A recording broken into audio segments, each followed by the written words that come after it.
Halo semuanya, perkenalkan, nama saya Timotius Lucky Darmawan. Pada kesempatan kali ini, saya akan menjelaskan dari materi bab 7, yaitu keamanan database, dari mata kuliah keamanan siber. Oke, untuk poin yang pertama, saya akan membahas tentang konsep dasar keamanan database. Database atau basis data merupakan salah satu perangkat yang sangat vital bagi sebuah organisasi. Karena database mengandung informasi yang sangat sensitif yang harus dilindungi dari kerentanan dan eksploitasi keamanan. Seluruh perangkat organisasi harus bekerja terus-menerus untuk mengidentifikasi dan memulihkan kerentanan tersebut dengan menggunakan berbagai alat yang tersedia. Keamanan database merupakan suatu cara untuk melindungi database dari ancaman, baik dalam bentuk yang disengaja maupun bukan. Artian ancaman di sini berarti segala situasi yang sifatnya mempengaruhi sistem atau bahkan merugikan. Pada sebuah sistem database dikenal istilah administrator database. Administrator database memegang peran penting karena mempunyai hak untuk mengontrol dan mengatur database itu sendiri. Hampir semua organisasi menggunakan database dalam berbagai bentuk untuk menyelacak informasi seperti catatan pelanggan dan transaksi, informasi keuangan, dan catatan lainnya. Database yang mengandung banyak data sensitif ini dapat dijual atau dicuri yang menyebabkan organisasi tersebut kehilangan bisnis ataupun reputasi. Terutama jika organisasi tersebut ditemukan melanggar peraturan atau standar industri yang menuntut tingkat keamanan data yang tinggi. Contohnya yaitu bank. Di sini ada 10 ancaman teratas terkait database menurut Application Security Inc. Yang paling pertama adalah password yang lemah. Yang kedua, SQL injection. Yang ketiga, hak user dan grup yang berlebihan. Yang keempat yaitu fitur DBMS yang tidak perlu diaktifkan. Yang kelima adalah manajemen konfigurasi yang rusak. Dan yang keenam adalah buffer overflow. Yang ketujuh, hak istimewa untuk beberapa user. Dan yang kedelapan, kegagalan layanan. Dan yang kesembilan yaitu unpatched RDMS. Dan yang kesepuluh yaitu data yang tidak dienkripsi. Oke, untuk poin yang selanjutnya yaitu kategori keamanan dari database. Yang pertama yaitu keamanan server. Perlindungan server adalah suatu proses pembatasan akses yang sebenarnya pada database dalam server itu sendiri. Menurut Blake Whitman, ini adalah suatu sisi keamanan yang sangat penting dan harus direncanakan secara hati-hati. Ide dasarnya adalah kita tidak dapat mengakses data apa yang kita tidak dapat lihat. Atau apakah kita ingin database server kita dapat dilihat oleh orang lain ataupun tidak. Database bukanlah suatu web server, di mana koneksi yang tidak dikenali itu tidak diizinkan. Dan yang kedua adalah Trusted IP Access.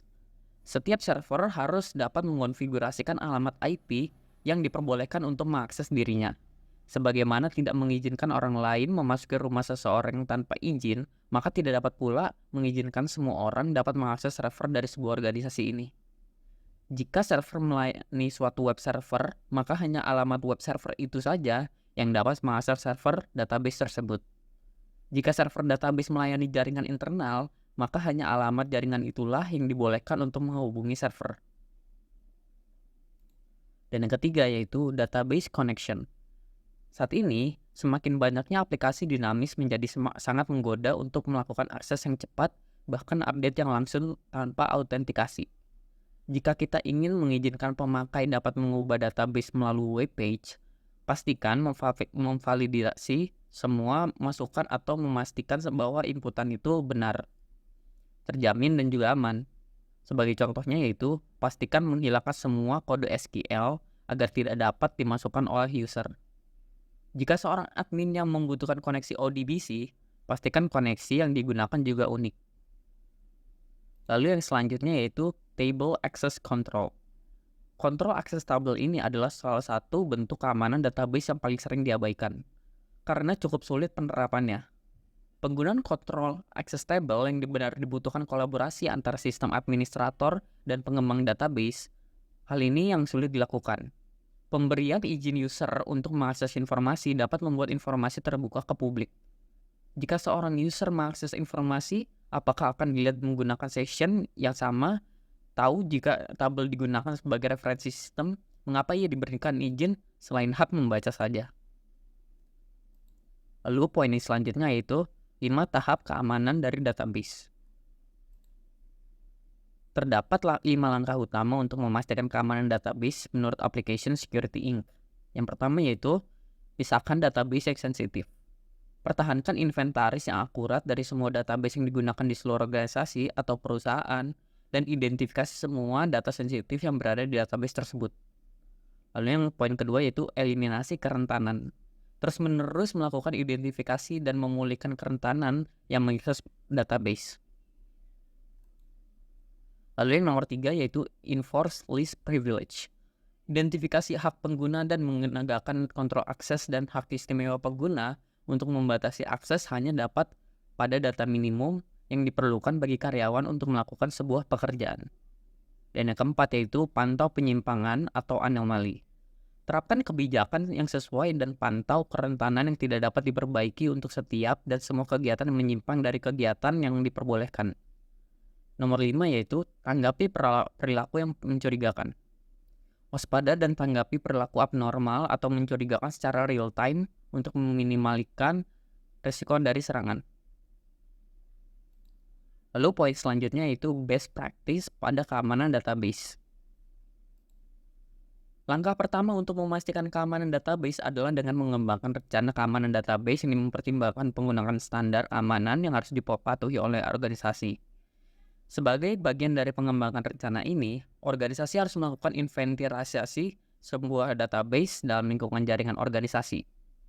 Hal ini dapat dilakukan secara lebih efisien melalui penggunaan teknologi manajemen kerentanan yang dapat secara otomatis menemukan semua database dan menjalankan pemindaian untuk mengidentifikasi yang mengandung data sensitif seperti data keuangan dan data pelanggan. Penilaian yang dilakukan oleh teknologi tersebut akan dapat menilai kerentanan database dan kesalahan konfigurasi, mengidentifikasi masalah seperti password yang lemah, kontrol akses yang buruk, dan mencari tahu kerentanan mana yang dapat dieksploitasi sehingga dapat memprioritaskan perbaikan terhadap kesalahan atau kerentanan tersebut. Teknologi seperti Database Activity Monitoring atau DAM akan membantu dalam proses mengurangi kerentanan dengan memberikan visibilitas secara real-time ke semua aktivitas dari database. Data akan dikumpulkan dan dianalisis untuk mencari kegiatan yang melanggar kebijakan keamanan atau yang mengindikasikan anomali itu terjadi.